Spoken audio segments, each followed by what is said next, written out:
সংবাদ প্রভাকর টাইমসের পক্ষ থেকে সবাইকে স্বাগত জানিয়ে শুরু করছি আজকের ভিডিও।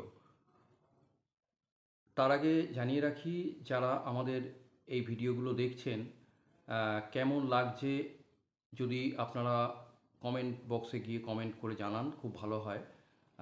যদি কিছু আপনাদের যোগ করার থাকে, যদি কিছু বলার থাকে, সেটাও আপনারা কমেন্টে গিয়ে লিখে জানাতে পারেন। আমরা সেইটাকেও রেকটিফাই করে নিতে পারি। যে অসুবিধাগুলো থাকছে, যে সুবিধাগুলো থাকছে, সেই সমস্ত কিছু নিয়ে আপনারা বক্তব্য রাখুন। আমরা সেইগুলোকে সংশোধন করার চেষ্টা করব।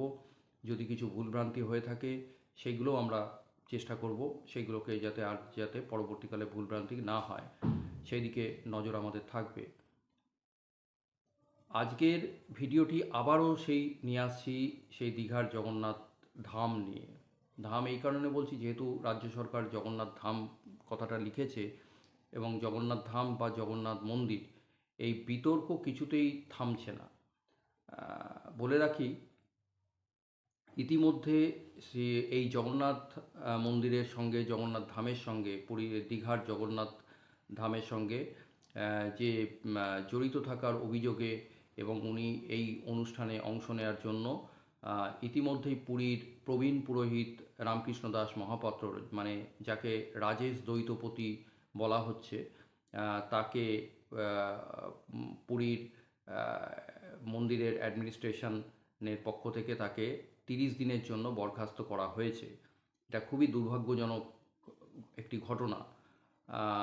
কারণ বলা হয়েছে যে তিনি কোনো একটি বাংলা চ্যানেলে নাকি তিনি বলেছিলেন নবকলেবরে যে উদ্বৃত্ত দারু কাঠ, মানে দারু যেটা নিম কাঠ বলে, সেই নিম কাঠ, অতিরিক্ত নিম কাঠ দিয়ে নাকি দীঘার জগন্নাথ তের মূর্তি তৈরি করা হয়েছিল।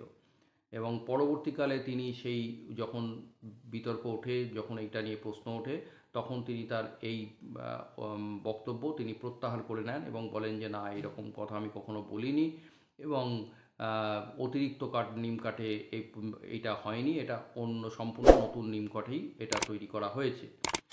তার এই বিতর্কিত মন্তব্যের জন্য তাকে এই সাসপেন্ড করা হয়েছে, বরখাস্ত করা হয়েছে 30 দিনের জন্য। এখন 30 দিনের জন্য বরখাস্ত করা হয়েছে, মানে এমন একজন প্রবীণ পুরোহিত, যেটা সত্যি দুর্ভাগ্যজনক। শুধুমাত্র জগন্নাথ মন্দিরের সঙ্গে সম্পৃক্ত থাকার জন্য, পুরীর দীঘার জগন্নাথ মন্দিরের সঙ্গে তার যোগাযোগ থাকার জন্যই এই ঘটনার তাকে হতে হলো, এবং তার কিছু মন্তব্যের জন্য। যাই হোক, সেটা তাদের তদন্তের বিষয়, তারা কি করবে সেটা তো তাদের পুরীর মন্দিরের ব্যাপার। আরেকটা জিনিস যেটা বলে রাখছি, সেটা হচ্ছে যে শুধু তো এখানেই শেষ নয়। আজকে নতুন যে ঘটনাটা হয়েছে, যেটা যেটা জানা যাচ্ছে, যে বিজেপি নেতা কৌস্তব বাগচি, যিনি আইনজীবীও বটে, তিনি একটি কলকাতা হাইকোর্টে ডিভিশন বেঞ্চে একটি জনস্বার্থ মামলা দায়ের করেছেন দীঘার জগন্নাথ মন্দিরের সঙ্গে বাংলার সরকারের জড়িত থাকার অভিযোগ নিয়ে। তিনি এই জনস্বার্থ মামলা করেছেন, এবং তার এই আবেদন আজকে এই ডিভিশন বেঞ্চ, বিচারপতি সৌমেন সেন এবং বিচারপতি স্মিতা দাসের ডিভিশন বেঞ্চ এটা গ্রহণ করেছেন। এখন এইসব ডিভিশন বেঞ্চে এইসব মামলা তো চলছে। যাই হোক, এই মামলা দায়ের করা হয়েছে, মামলা হয়েছে। আমরা এইসবের ভেতরে যাচ্ছি না। শুধু একটা কথাই বলবো, শুধু এখানেও নয়, আরও আরেকটা কথা বলে রাখি। সেটা হচ্ছে গত 11 তারিখেই আপনার পুরীর গোবর্ধন মঠ, যে শঙ্করাচার্য যিনি রয়েছেন, স্বামী নিশ্চলানন্দ সরস্বতী, তাকে উদ্ধৃত করে তাদের একটা এক্স হ্যান্ডেলে একটা বিবৃতি দেয়া হয়েছে। সেখানে তিনি লিখছেন, তার কথায়, জগন্নাথ ধাম হিসেবে শুধু পুরীরই মান্যতা রয়েছে। উৎকল প্রান্তে ব্রাকেটে ওড়িশা সন্নিহিত শ্রী জগন্নাথ পুরী হল জগন্নাথ ধাম। এই ঐতিহাসিক তথ্যের অন্যত্র কল্পনা সর্বৈব অনুচিত। শঙ্করাচার্য তিনি লিখেছেন, এবং এই শঙ্করাচার্যকে বলা হচ্ছে যে আমাদের যে ভারতবর্ষে হিন্দুদের যে 4টি ধাম আছে, দক্ষিণে রামেশ্বরম, উত্তরে বদ্রীনাথ ধাম, পশ্চিমে দ্বারকা ধাম এবং পুরীতে জগন্নাথ ধাম। তা এই চারটি ধামের মধ্যে যে কয়জন শঙ্করাচার্য রয়েছেন তার মধ্যে সবচেয়ে প্রবীণ হচ্ছেন এই পুরীর শঙ্করাচার্য। তার এই বিবৃতি যথেষ্ট তাৎপর্যপূর্ণ বলেই মনে করা হচ্ছে। উম, এই এই বিষয়টা মানে একদিকে জনস্বার্থ মামলা হয়েছে, এইদিকে স্বামী নিশ্চলানন্দ সরস্বতী শঙ্করাচার্যের, পুরী শঙ্করাচার্যের বিবৃতি 2 নম্বর।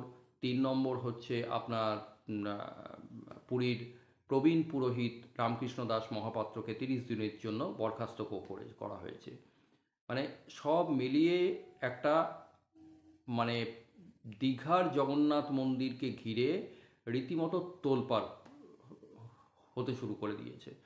সেই বিতর্ক আর কিছুতেই থামছে না এবং ইতিমধ্যে উড়িষ্যার মুখ্যমন্ত্রী মোহন মাঝি পশ্চিমবঙ্গের মুখ্যমন্ত্রীর কাছে এক আবেদনে জানিয়েছেন, অনুরোধ করেছেন যে দীঘার জগন্নাথ মন্দিরের ওখানে দীঘার জগন্নাথ ধাম যে কথাটা লেখা রয়েছে, ধামটা যেন সরিয়ে ফেলা হয়। কারণ এর সঙ্গে বিশ্বের বহু জগন্নাথ ভক্তদের একটা তাদের ভাবাবেগ জড়িয়ে রয়েছে। তা এই জায়গাটা দয়া করে যেন উনি সংশোধন রেকটিফাই করেন। এটা কি হবে সেটা তো ভবিষ্যতই বলবে। কিন্তু বিষয় যেটা দাঁড়াচ্ছে সেটা হচ্ছে যে এ তো গেল এইসব বিতর্কের ব্যাপার। সাধারণ মানুষের কাছে এইসব বিতর্ক দিয়ে কি হবে বলুন? আমি আপনি সাধারণ মানুষ যারা রয়েছে তারা কোনো দল বোঝে না, তারা কোনো মানে কি বলবো, এই পক্ষ ওই পক্ষ এই দিকে এইসবও কিছু বোঝে না। তারা এত যেসব ধামের ব্যাপার বলা হচ্ছে যে এই ধাম লিখলে এইটা ধাম লেখা যাবে না, ওখানে ধাম লেখা যাবে না, অবশ্যই এর একটা কারণ রয়েছে, যার রয়েছে সমস্ত কিছুই প্রাসঙ্গিক, সব কিছুই তাৎপর্যপূর্ণ। কিন্তু সাধারণ মানুষ তো এইসব ভেবে তো কিছু করে না। সাধারণ মানুষ চায় তারা ভগবানের উপাসনা করতে, সাধারণ মানুষ চায় ভগবানের নাম গান করতে, সাধারণ মানুষ চায় প্রভু জগন্নাথকে দর্শন করতে, সাধারণ মানুষ চায় একটু তীর্থ ভ্রমণ করতে। তা সে পুরীতেই হোক, দীঘাতেই হোক, যেখানেই হোক না কেন। এতদিন দীঘাতে মানুষ সমুদ্রে স্নান করতে যেত, আনন্দ ফুর্তি করতে যেত।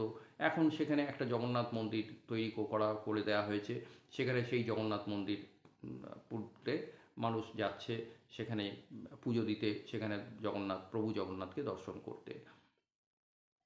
যেটা ইন্টারেস্টিং বিষয় সেটা হচ্ছে যে এত বিতর্কের মধ্যেও লোক সমাগম কিন্তু মারাত্মকভাবে বেড়ে গেছে, বাড়তে শুরু করেছে। ভিড় প্রচণ্ড হচ্ছে, গরমের ছুটি পড়তে শুরু করে দিয়েছে এবং স্কুল কলেজগুলোতে, এবং যার ফলে বহু মানুষ যাচ্ছে। গত সপ্তাহেও 4 দিন ছুটি ছিল, 4 দিনে প্রচুর লোক হয়েছে এবং ওখানে ইসকনের যে মন্দিরের পুজোর দায়িত্ব ইসকনকে দেওয়া হয়েছে, সেই ইসকনের পক্ষ থেকেও জানা হয়েছে প্রচুর লোক সমাগম হচ্ছে এবং ভোগের একটা দোকান আপাতত রয়েছে, সেটা বাড়াবে, আরও ইনফ্রাস্ট্রাকচার বাড়ানো হচ্ছে, কিন্তু সেখানে ভিড় বাড়ছে এবং একটু অসুবিধা হলেও পরবর্তীকালে সেই অসুবিধাগুলো কেটে যাবে। এবং দীঘার যে হোটেলগুলো রয়েছে সেই হোটেলগুলো প্যাকড আপ রয়েছে, বলা হচ্ছে প্রচুর ভিড় হচ্ছে, স্বাভাবিক। এবং সামনে তো স্নানযাত্রা আছে, রথযাত্রা আছে, এবং আমার তো মনে হয় এবার এই প্রেক্ষাপটে অনেক মানুষেরই ইচ্ছা পুরীর জগন্নাথ ধামে যাওয়া, সেখানে থাকা, রথযাত্রা দর্শন করা এবং জগন্নাথ দেবকে দর্শন করা। এবারে সেই ভাগটা যদি অর্ধেকও হয়ে যায়, যেই ভাগটা যদি দীঘা টেনে নেয়, এতে কিন্তু আশ্চর্যের কিছু হবার নয়। এবং সেই রকম ইঙ্গিত কিন্তু আমাদের কাছে আসছে এবং বহু মানুষ যারা পুরীতে যাওয়ার টিকিট পাচ্ছে না, রেলের টিকিট কনফার্মেশন পাচ্ছে না, তাদের কাছে তো দীঘা কাছে এবং দীঘা কিন্তু চলে যাচ্ছে। জগন্নাথ দেবকে দর্শন করাই হচ্ছে মূল বিষয়। হ্যাঁ, পুরীর জগন্নাথ ধাম তো একটা সত্যি মানে আভিজাত্য রয়েছে, তার একটা ঐতিহাসিক গুরুত্ব হচ্ছে, তার একটা একটা বিরাট একটা ভাবাবেগ রয়েছে, অবশ্যই তার সঙ্গে অন্য জায়গার কোনো তুলনাই চলে না। কিন্তু যদি কেউ পুরীতে জগন্নাথ ধামে যদি রথযাত্রার সময় বা স্নানযাত্রার সময় সে হোটেল না পায়, সে যদি না যেতে পারে, তখন তো তার বিকল্প ব্যবস্থা হিসেবে তো এখানে একটা থাকছে দীঘাতে, তাই কি না? যদি সেই রকম সুযোগ থাকে সে কি করবে? সে কি বাড়ি বসে থাকবে? তার যদি সুযোগ আছে, ঘরের কাছে আমার দীঘা রয়েছে, দীঘায় চলে যাবে।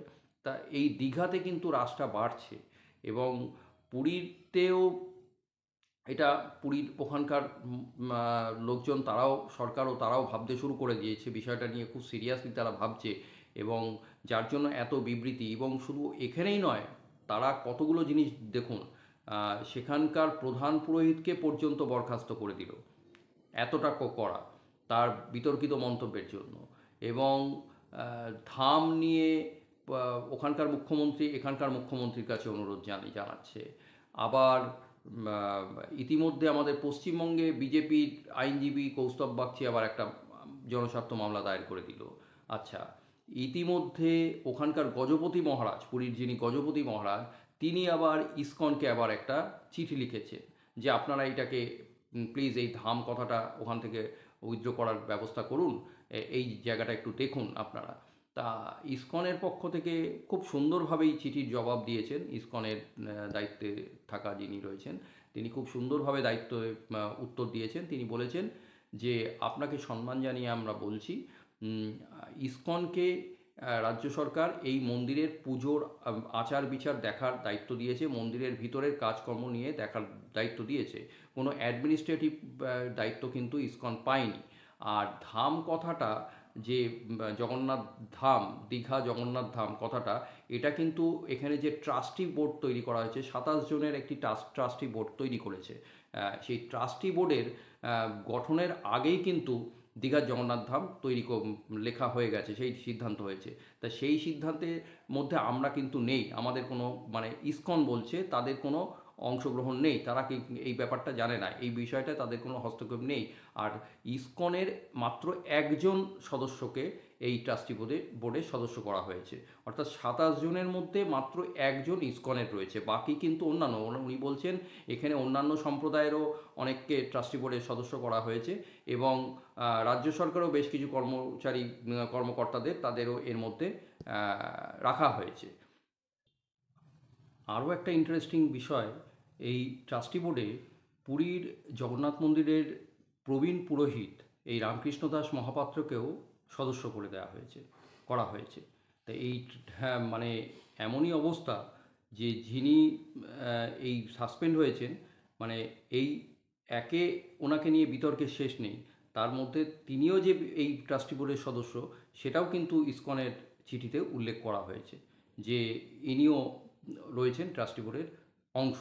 মানে যেহেতু চিঠিতে লিখেছে ইসকনকে যে আপনি দেখুন, মানে ওই জন্য ইসকন লিখেছে যে কারা কারা ট্রাস্টি বোর্ডের সদস্য সেটাও উল্লেখ করে দিয়েছে। এবং ওনাদের পুরীরই জগন্নাথ মন্দিরের প্রবীণ পুরোহিত, যে যাকে নিয়ে এত বিতর্ক, তিনিও যে এই ট্রাস্টি বোর্ডের সদস্য সেই কথাটাও কিন্তু ওখানে উল্লেখ করে দিয়েছে। কী অবস্থা ভাবুন তাহলে, ওজন ঠেলা।